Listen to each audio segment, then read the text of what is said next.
जवेद कमियाना साहब जिन्होंने MBA marketing कर रखी हुई है और ये पाकिस्तान में पहली बार ऊद यानी अगरवुड जो दुनिया की सबसे मशहूर और महंगी परफ्यूम है उसके पौधे और बीज पाकिस्तान में इंपोर्ट करवा के उनकी काश्त कर रहे हैं।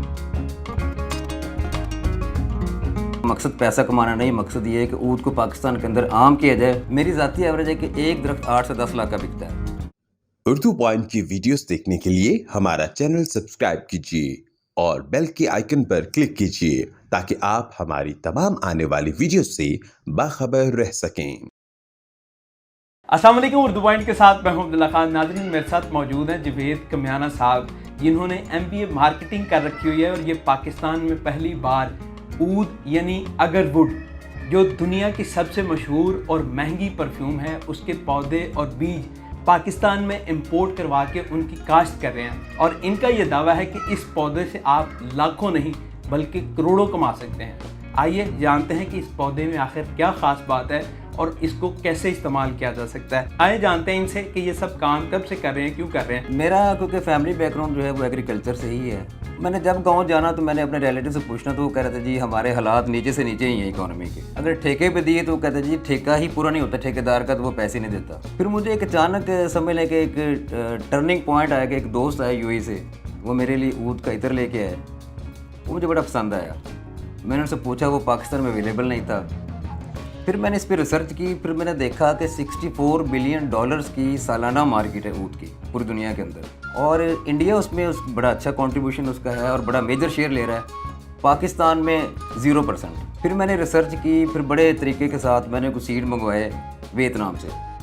ठीक है, 3-4 दफ़ा मंगवाए लेकिन वो मेरे से ज़ाया हो गए, मुझसे जर्मिनेट नहीं हुए। फिर लोगों को मैंने सीड दी और उनको कहा कि उसको जर्मिनेट करें। अब कहता था कि पानी शावर से लगाना, तो कोई हाथ से लगाता था, कोई गिलास से लगाता था, क्योंकि हमारा नॉर्मली यही स्टाइल होता है ना पौधे को या सीड को पानी देने का। ठीक है।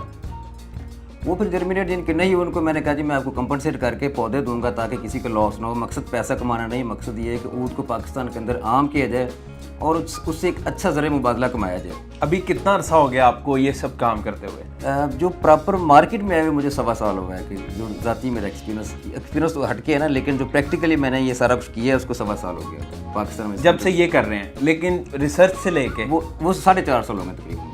4.5 साल की ये मेहनत है आपकी। 4.5 साल की मेहनत पाकिस्तान में आप ये ले आए। जी जी। और सिर्फ बात यहाँ से शुरू हुई थी कि आपको एक परफ्यूम नहीं मिल रहा था तो आपने फिर इसके ऊपर इत्र मिला था मुझे। जी जी, इत्र मिला था, तो वो वाकई नहीं मिल रहा था और आज तक नहीं मिला।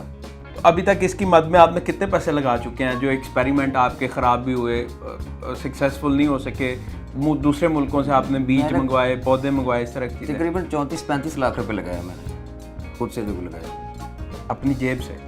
ज़ाहिर बात है जो मेडिसिन से कमाए इधर ही लगा दिए सारे। अभी भी देखें आपको थोड़ा सा अगर हिस्ट्री में जाए ना तो इस्लाम के अंदर और बाकी मज़हब के अंदर ऊद की बड़ी अहमियत है। खाना काबे के अंदर धुनी हर वक्त दी जा रही होती है, वो ऊद की दी जा रही होती है। हाजिर अस्वद पे ऊद मला जा रहा होता है। ठीक है जी। नबी पाक सल्लम बड़ा पसंद फरमाया करते थे और पाकिस्तान के अंदर उसका ना प्लांट था ना उसका बीज था। अब तो खैर मैं उससे एक स्टेप आगे निकल गया हूँ।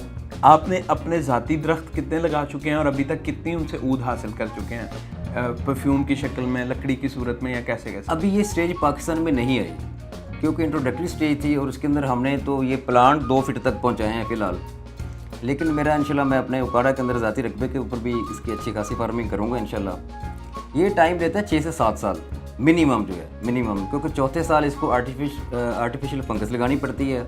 अच्छा, कुछ लोगों ने, मैं जो 2-3 क्वेश्चन आते हैं लोगों को, वो मैं जवाब देता हूँ। एक तो ये था कि लोग सोचते हैं कि जी हर एक के अंदर ऊद पैदा नहीं होता। उससे एक दोस्त ने वीडियो लगाई थी, वो गूगल से सर्च करके लगाते हैं बेसिकली, तो प्रैक्टिकली एक्सपीरियंस कोई भी नहीं होता। ठीक है। अब लोग नेचुरली 15 या 20 साल वेट नहीं करते कि ये इसके अंदर कुदरती तौर पे ऊद मैच्योर हो।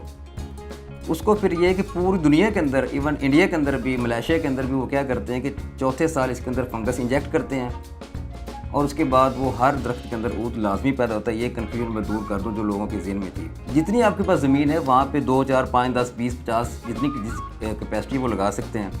अच्छा, ये वंस इन्वेस्टमेंट है आपकी, उसके बाद सिर्फ केयर करनी है आपने। ठीक है। पौधा जंगली है, केयर भी इसकी क्या है कि 3 फीट तक इसको आप इंडोर रखें। इंडोर से मुराद बंद कमरा ना हो जहाँ सफोकेशन रहती है, शेडो में अंदर रखें इसको।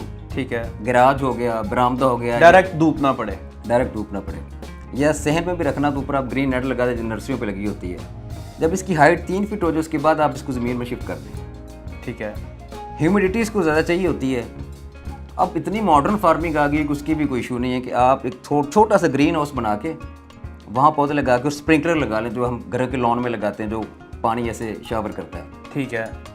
क्योंकि जहाँ भी दुनिया के इलाकों में लगे तो वहाँ बारिशें कुछ ज़्यादा होती हैं और ह्यूमिडिटी ज़्यादा होने की वजह से वहाँ पे नेचुरली होता है। पाकिस्तान के जिन इलाकों में ये इस तरह नहीं है ह्यूमिडिटी, वहाँ पे ये किया जा सकता है कि आप स्प्रिंकलर लगा के और ऊपर ग्रीन नेट लगा के आप 12 फीट तक इसको ग्रीन नेट के ऊपर, यानी वो लगती है 13 फीट के ऊपर, तो 9-10 फीट तक आप ग्रीन नेट लगा के ग्रीन हाउस के अंदर भी इसको आप चला सकते हैं। इस दरख्त की हाइट कितनी हो जाती है, उम्र कितनी होती है इसकी, और बेस्ट मौसम कौन सा इसको लगाने का, और इसका बीज या पौधा कितने का मिलता है? ठीक है, और ये तमाम तरह डिटेल बताइएगा। बात करें इसके अगर दरख्त की उम्र की, तो थाईलैंड में, कंबोडिया में, इंडिया में 100 साल पुराने दरख्त भी हैं। तो इसकी उम्र की लिमिट क्यों नहीं, बल्कि ये जितना पुराना होगा उतनी इसके अंदर लकड़ी ज़्यादा पैदा होगा और उतनी वो महंगी होगी। एक टर्म यूज़ की जाती है उदे कदीम।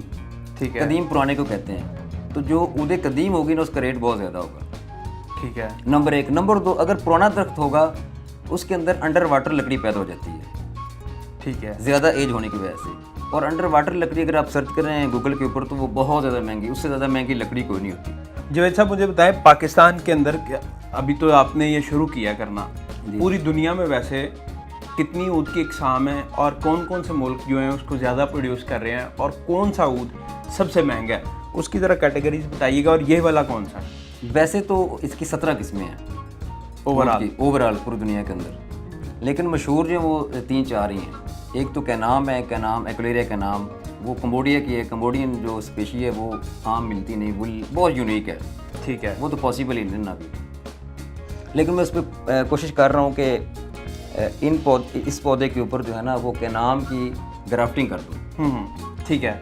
वो एक कोशिश हम कर रहे हैं, पैवंद करे जिसको पैवंद करे जिसे कहते हैं। ठीक है। ताकि वो आ जाए। दूसरा उसके बाद एक्लेरिया क्रेसना आती है वियतनाम की। वो स्पाइस जो है वो काफ़ी मुल्कों में काश्त हो रहा है। वियतनाम में भी हो रहा है, इंडिया में भी हो रहा है, मलेशिया में भी, इंडोनेशिया में भी हो रहा है। थाईलैंड में भी क्रेसना जो है ना वो वैरायटी काश्त हो रही है। लेपनी सैन है, वो भी बड़ी महंगी है। मलेशिया में वो मेरे इल्म में आया था कि मलेशिया और थाई के अंदर कबीले भी लड़ते हैं उसके ऊपर ना, वो लकड़ी इतनी अच्छी है। एक्लेरिया लेपनी सैन जो है, एक्लेरिया मेलेक्सेंसिस है, तो ये उसके हैं। ये कौन सी कितने नंबर वाली है? ये दूसरे नंबर पे आती है, बल्कि तीसरे पे आती है। अगर कैनाम को ऐड करें तो तीसरे पे, अगर कैनाम निकाल दें वो तो अवेलेबल ही नहीं है तो फिर दूसरे पे ही आती है। अगर इसका मार्केट के अंदर रेट देखा जाए तो क्योंकि इसके पत्ते, छाल, जड़ें, शाखें, तने सब बिकते हैं। कैंसर की मेडिसिन में इसका पत्ता यूज़ होता है, लेकिन वो ड्राई होता है। जो बड़ा दरख्त होगा उसको खुद ही गिरते रहते हैं खिज़ां के अंदर, तो वो मतलब यूटिलाइज हो जाते हैं। इसका रेट बताइएगा, जो सही ऊद इससे निकल जाता है उसका क्या मार्केट में रेट है? 3.5 लाख रुपया केजी से शुरू होता है पर केजी, और एक दरख्त में से आधा किलो से लेके 2.5 से 3 किलो के दरमियान ऊद निकलता है। कितनी देर में? 6ठे साल में जब आप इसको करेंगे। और हर साल निकलता रहता है? नहीं, चौथे साल हमने आर्टिफिशियल फंगस लगा दी। उसके 18 महीने या 2 साल के बाद आप दरख्त काट सकते हैं। अब वो दरख्त मुकम्मल कट जाएगा। ठीक है। अब होगा क्या, 5वें साल उस दरख्त के ऊपर सीड्स लगेंगे। ठीक है। फ्रूट्स लगते हैं छोटे छोटे, ठीक है। उनके अंदर सीड्स होते हैं, खोलें तो। ये खुद रो भी है, एक जंगली पौधा है। जब ऊपर से गिरेंगे वो फ्रूट्स तो खुद भी पौधे खड़े हो जाएंगे। अदरवाइज़ आप खुद वहाँ से तोड़ के और लगा दें। जब आप 7वें साल में दरख्त काटेंगे, जब तक आपका 3 साल का पौधा तैयार हो चुका होगा, जो आपने 5वें साल में सीड से तोड़ के उसी दरख्त के सीड से तोड़ के लगाया होगा। ठीक है।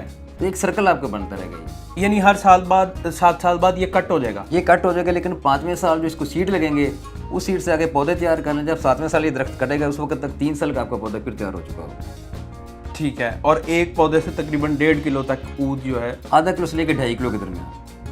आधा किलो से 2.5 किलो तक का? हाँ, इतना नहीं। और कितना इसके लिए रिक्वायर होता है रकबा, कि कितने में इसको लगाया जाए, खुली हवा में लगाए? 7 फीट बाई 7 फीट पे इसको लगाते होते हैं। ठीक है। फॉरेस्ट बना के, चाहे 5 मरले में लगाया जाए, 10 मरले में, कनाल में, वो एक फॉरेस्ट छोटा सा जंगल टाइप बना के लगाते हैं। इसमें ज़्यादा आप गैप नहीं दे सकते, 5, 6, 7 फीट का सफिशिएंट होता है, ताकि ह्यूमिडिटी रहे अंदर। ह्यूमिडिटी भी रहेगी, और फिर ये कि सिर्फ बंदा मूव कर सके। बाकी इसकी वो फसल तो है नहीं कि जो अंदर ट्रैक्टर चलना होता है। जंगल बनाना तो जंगल आप छोटा सा लगा सकते हो। जिनका छोटा सा गैराज है या कोई छोटी सी गैलरी है, इवन छत भी है, उस पर वो ये पौधे रख सकते हैं और इनको बड़ा करके बेच दें। फार्मिंग ना करें, जिन्होंने फार्मिंग करनी है वो तो मैंने बता दिया कि अगर 1 एकड़ के अंदर वो इसकी फार्मिंग करते हैं तो वो इसमें कोई शक नहीं कि करोड़ों रुपए कमा सकते हैं। और मेरी ज़ाती एवरेज है कि एक दरख्त 8 से 10 लाख का बिकता है। ठीक है। और एकड़ के अंदर 600 दरख्त लगते हैं। ठीक है। उसको मल्टीप्लाई कर लेंगे कितना बनता है। और अगर इसको हम नीचे लेते हैं, कनाल पे ले हैं, तो कनाल वाला भी वो भी 6-7 साल के बाद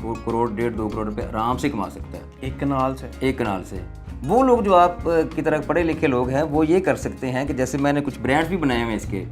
ये लकड़ी मैं मलेशिया से इंपोर्ट कर रहा हूँ ऊद की। ये जो ठीक है। ये कौन सा ऊद है ये असम की है और ये मलेशिया की है। ये जो ओल्डेस्ट और ये most expensive in the world. जी जी जी, ये वही है। अच्छा, इसकी खुशबू सुन, क्या बात है। इसको यूज़ कैसे कर सकते हैं हम? इसको आप, ये बर्नर है, ठीक है, ये कोयला पड़ा हुआ है, कोयले को आप पहले जलाएंगे बाहर कहीं, इसको लाल सुर्ख करके ये आप इसके ऊपर रखेंगे, छोटा पीस करके रख लें, तोड़ के रख लें, तो ये ऊपर से कवर कर दें इसको। ये कवर कर देंगे तो यहाँ से इसका धुआं निकलेगा और पूरे घर में ये इसकी खुशबू आएगी। फैल जाएगी। बहुत शुक्रिया नाज़रीन। जावेद साहब तकरीबन 40 से 45 लाख अभी तक लगा चुके हैं एक्सपेरिमेंट्स में पिछले 4 साल से इन पौधों पर, और अभी अल्हम्दुलिल्लाह ये सक्सेसफुल हो गए हैं और ये पाकिस्तान के अंदर इसकी डेवलपमेंट के लिए काम कर रहे हैं। और हम अपनी ऊद जो परफ्यूम पूरी दुनिया में जिसकी डिमांड और मशहूर है वो प्रोड्यूस कर सकते हैं। देखते रहो उर्दू पॉइंट। मैं हूं अब्दुल्ला खान। अल्लाह निगहबान।